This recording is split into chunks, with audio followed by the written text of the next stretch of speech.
Hey guys, welcome back to Real Housewives Recaps. Today, I am excited to talk to you about this. Before I do, I want to just update you with one thing. I am dealing with the worst allergies ever. You might be able to hear my voice, you might not, I don't know. You know me, normally I like to upload 2 to 3 videos a day. This week, I'm just going to do one a day and look forward around 2 p.m. Eastern Time. Thank you so much for understanding. I just feel really yucky right now. So to help me through this, I've brought my favorite sidekick to help my voice because it kind of comes and goes as you'll hear. But I thank you all for understanding. Let's get into I Want to Marry Harry. Ugh, no, I don't. Honk Honk, show me them honkers. This is Jay, also known as Dr. Bad Vibes. You can find me on YouTube as well and Twitch. So we're here to talk about this disaster of a TV show, which I do remember when it originally aired, and it looked terrible then. But I guess on the bright side, it does remind us that whenever the divorce horse runs into town, Harry does have a backup plan. He could he could just steal the format and just hey, he's got a built-in dating show. All right, I might be out of my mind on cold medicine right now, but are you really going to pretend like we didn't actually watch this damn thing? You guys, we did. I'm not going to tell all our dirty little secrets, but I will tell you this came out in 2014. We were very much about to have a baby, so our life wasn't super exciting. It involved a lot of sitting around binge watching things, and I was like, oh, what's this? So I clicked on it, and I think Jay would just like mess around on his phone and then occasionally look up, and by the end he was watching it with me, and it's just completely a train wreck, so it's been on my mind, and I've been wanting to talk about it. Yeah, I distinctly remember Hulu advertising it a lot. It may have popped up on Netflix at some point too. I can't remember, but I remember turning on the TV and it was always trying to get us to watch this, and I was like, that show, I'm a sucker. and it's like it looks so stupid. It's like, all right, we'll see. I mean, I guess really, it's at the time like I didn't know anything about the royal family or Prince Harry. I mean, I knew of them. I knew his antics, but I couldn't remember what he looked like. I mean, hell, you could have put me on the show, and I would have been like, all right, sure, that's him. I don't know. That's what you have me for, the royal expert. No, I knew. I mean, obviously, I've kept up with the royals for a very long time, and I just kind of had to laugh when I saw this Prince Harry. I actually think this Prince Harry is less beady-eyed than the actual Prince Harry. But we'll get into all that. I'm excited to talk about this awful show, which when we were pulling and researching for this video, we found several articles calling it the worst show of all time. But I do want to show you something really funny. You ready for this? So here's IMDb. I Want to Marry Harry, showing 8 episodes. It got 4 out of 10 stars. I just want to show you something. Look at this. Well, get the fuck out of here because Archetypes scored lower than I Want to Marry Harry. And you know what? If you told me I had to sit down and either watch that whole show or listen to Archetypes, I'm picking that show. But Archetypes got 3.3 out of 10. So in case you aren't as cool as us and didn't watch it or don't know what the heck we're talking about, let us explain. The storyline is single American women compete for the heart of Prince Harry lookalike, who they are led to believe is the real thing. You guys, you cannot make this storyline up. You talk about gaslighting a bunch of 20-something-year-olds. And yes, our instinct is to make fun of how could anybody fall for that. We'll just say the producers knew what they were doing when they chose the contestants. Yeah, really, the Prince Harry aspect was just the hook to get people to watch. The premise of the show is basically like, LOL, they're gold diggers. That's pretty much the whole premise of the show. I guess, what was that other one? Joe Millionaire? Yes. It's kind of like that, but like more mean-spirited, I guess. It's like, hey, these girls only want to marry him because he's a prince with money. And then that was going to be the big reveal at the end, like, haha, she's a gold digger. And then everybody would laugh, and I guess the ratings would come in, but they didn't, so. But also, that may have been the premise, but they also just spent the whole time tricking these girls. They filmed here at this location, which, fun side fact, when I was researching this, I learned that it was filmed at Inglefield House in Berkshire, however you guys say that. And fun fact is Pippa ended up having her reception here. And as I saw it, I was like, I know I've seen this. And I had an idea, and I Googled it. And yes, this is where they filmed X-Men First Class. That's where Professor X lived. That's the X Mansion. Wow. The James McAvoy one, that was one of the good ones. The first one when they kind of reset it. Yeah. So if what you're telling me is if they had picked you to come date Harry, you'd be more obsessed with the house than with Harry. I'd be like, something's up. This is Professor X's house. This is not Prince Harry's house. Also, I don't want to marry a man. Why am I on this show? Okay, so I want to tell you a little bit about this show, and then Jay has a fact he's dying to tell you, so I'll pass it to Jay in just a second. But so it premiered May 20th, 2014 on Fox. Like Jay said, it was meant to be similar to Joe Millionaire. They were competing for who they thought was Prince Harry. However, the real bachelor's name was Matthew Hicks. He was a Prince Harry lookalike. And while it had 8 episodes, it was announced in June, so not even a month later, June 12th, that the show was being pulled from air in the U.S. and canceled after airing only 4 episodes. Although not broadcast, the last 4 episodes were available on Fox.com as well as on Hulu, and Hulu's where we found it. Yes, and that is the main thing I remember, Hulu being relentless. Yes. It's like, you better watch this. And now knowing more about the background of the show, Ryan Seacrest was one of the producers, so he wanted his money back, so I'm sure they pushed it on everything they could just to get the views. And beyond that, like the behind-the-scenes stuff, I guess, the whole joke was like, oh, they're gold diggers. They're going to think it's Harry. And I guess some of them started to doubt that it was Prince Harry, probably because it was so bad. Like, just stuff just didn't make sense. I mean, it's shitty costuming. Yeah, like that. The wardrobe was crap. I mean, if I wouldn't be on the show, but if I was if I was an extra for one of these parties they had, and I'm supposed to believe it too, I'd be like, no, this is like a prank. Something's not right. And so I guess as they started to doubt it, they went as far as to basically dressing a crew member as a therapist, or posing as the therapist, and telling them they're all crazy for not thinking it's real. Oh my God. So they really they did some messed up stuff to trick these people. Yeah. And I guess they didn't want it to fail. Again, Ryan Seacrest, he has.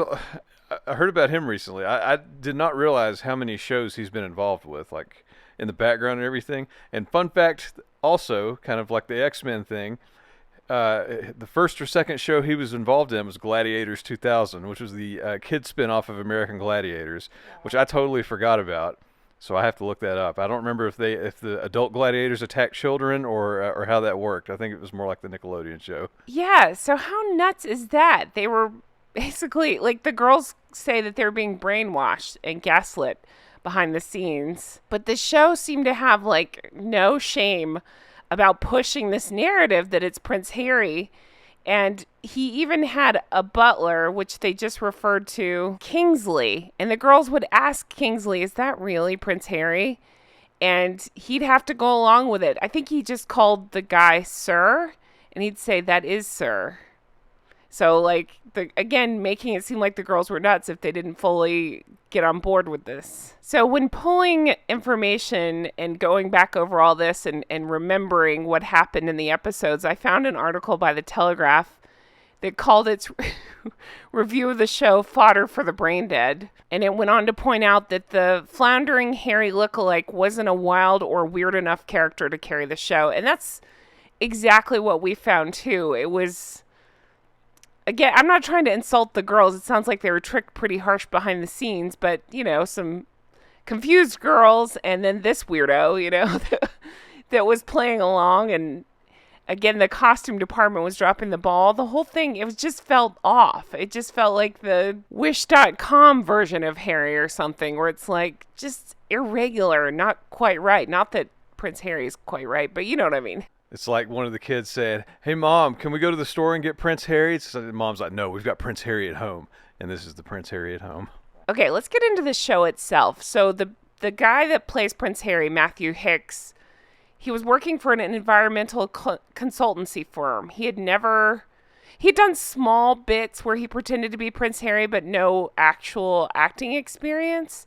And turns out they ended up having to dye his natural blonde red to take on this part. They gave him brief training in, quote, princely activities. I can't even imagine what that would be. Sounds like the real Prince Harry might need that.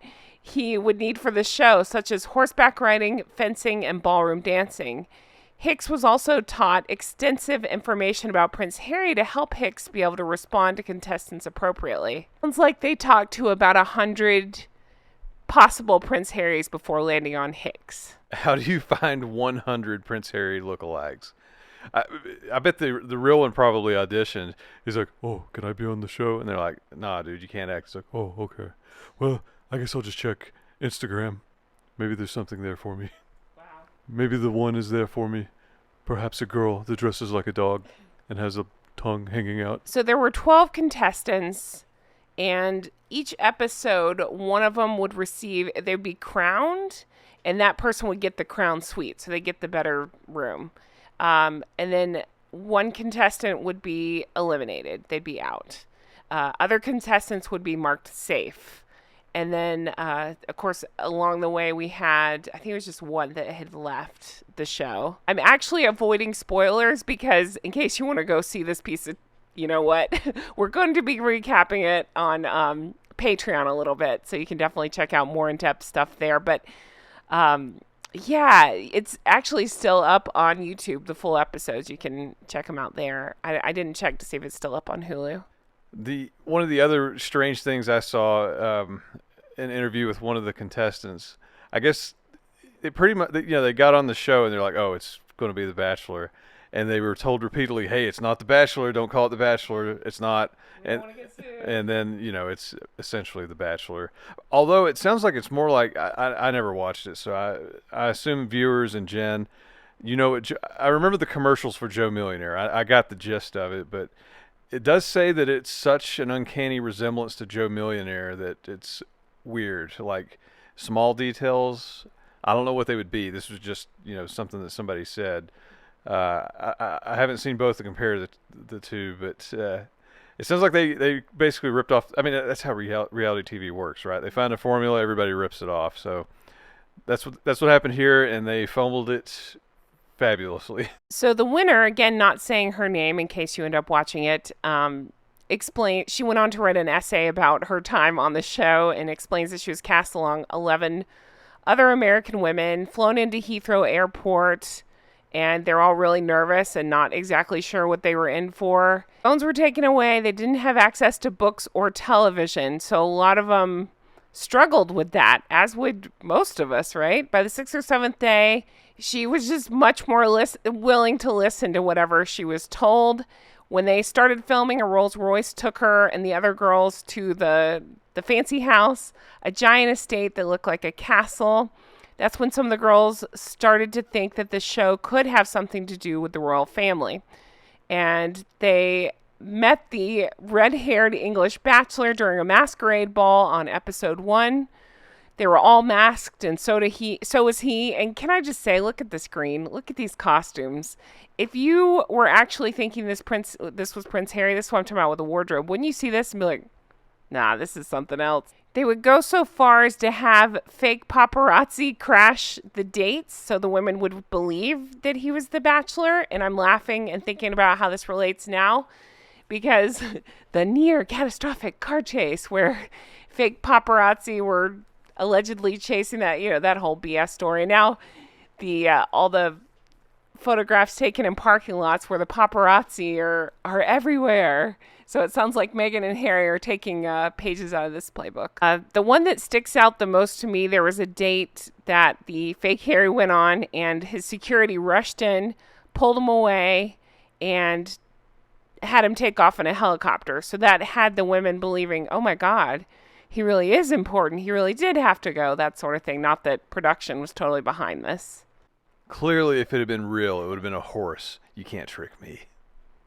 So we went ahead and pulled some reviews for this show just when we were doing the research, and I jumped on Rotten Tomatoes, who basically says it's abysmal.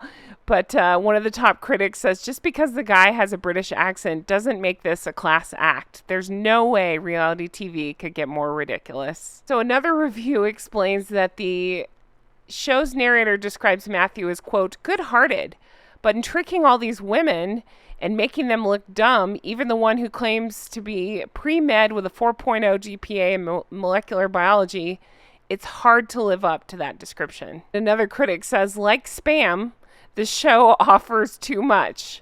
Wealth, fame, royal status, too easy. So the question it raises is, who would believe it? Yeah, so we were looking for anything to watch. And this, it looked like funny, haha, dumb, but it was just bad dumb. Yeah.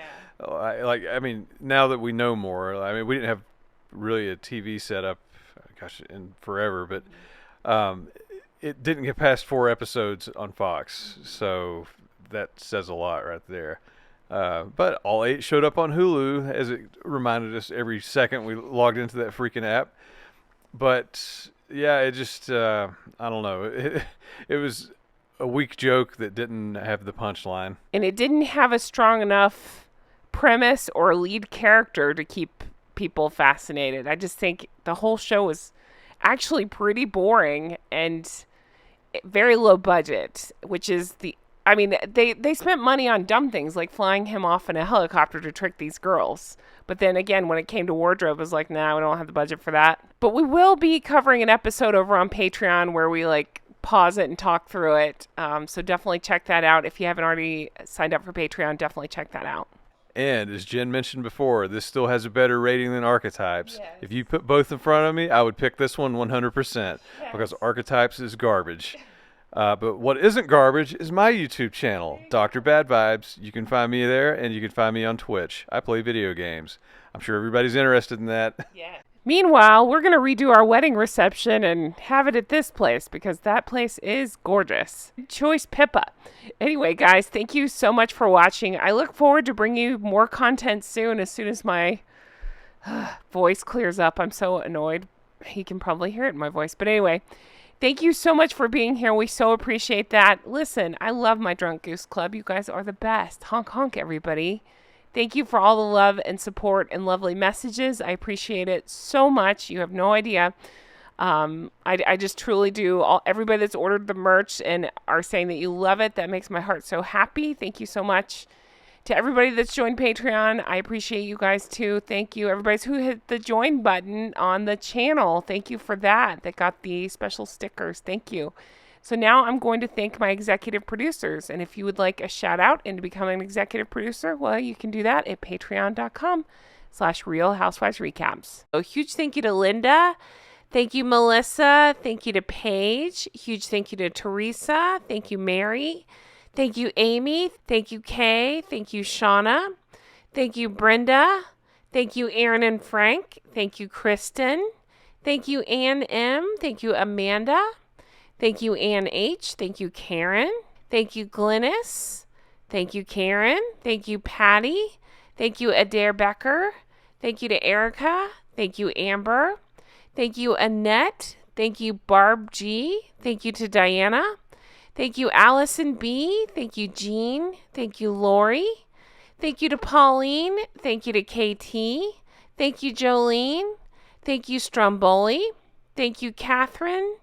Thank you, Loie. Thank you, Lucy H. Thank you to Georgia. Thank you, Susie. Thank you, Nikki. Thank you, Robbins Landing. Thank you to Helen. Thank you to Mara. Thank you, Ashley C. Thank you to Molly. Thank you, Amber. Thank you, Ashley. Thank you, Amanda. Thank you, Michelle. Thank you, Sand Squid. Thank you to Rach. Thank you, Linda. Thank you, Leslie. Thank you, Dee Dee. Thank you, Nina. Thank you, Heather. Thank you, Tracy. Thank you, Penny. Thank you, Domby. Thank you, Android P. Thank you to Sheena. Thank you, Aaron M. Thank you, Faye. Thank you, Judith. Thank you, Spectrum Mom. Thank you, Vanessa B. Thank you, Christy. Thank you, Michelle. Thank you, Mimi Heathcote. Thank you, Misty. Thank you, Candy. Thank you, Anita. Thank you, Leslie. Thank you to Bree. Thank you, Sandra. Thank you, Stephanie. Thank you to Elvis Rose here on YouTube. Thank you to Lori. Thank you, Tim B. Thank you, Jean. Thank you, Jennifer. Thank you, Stephanie. Thank you, Aaron. Thank you, Kathy. Thank you, Elisa. Thank you, Kathy with a C. Thank you, Allison. Thank you, Christina. Thank you, Nancy. Thank you, Marianne. Thank you to Patricia. Thank you, Lindsay. Thank you, Ridley. Thank you, Lisa. Thank you, Jill. Thank you, Tracy. Thank you, John. Thank you, Donna D. Thank you, Diana. Thank you, Chewy. Thank you, Christina. Thank you, 509 Cougs. Thank you, Julie. Thank you, BJ. Thank you, Big Bad John. Thank you, Amy. Thank you, Duck Barf. Your name is always funny to me. Thank you, Susie.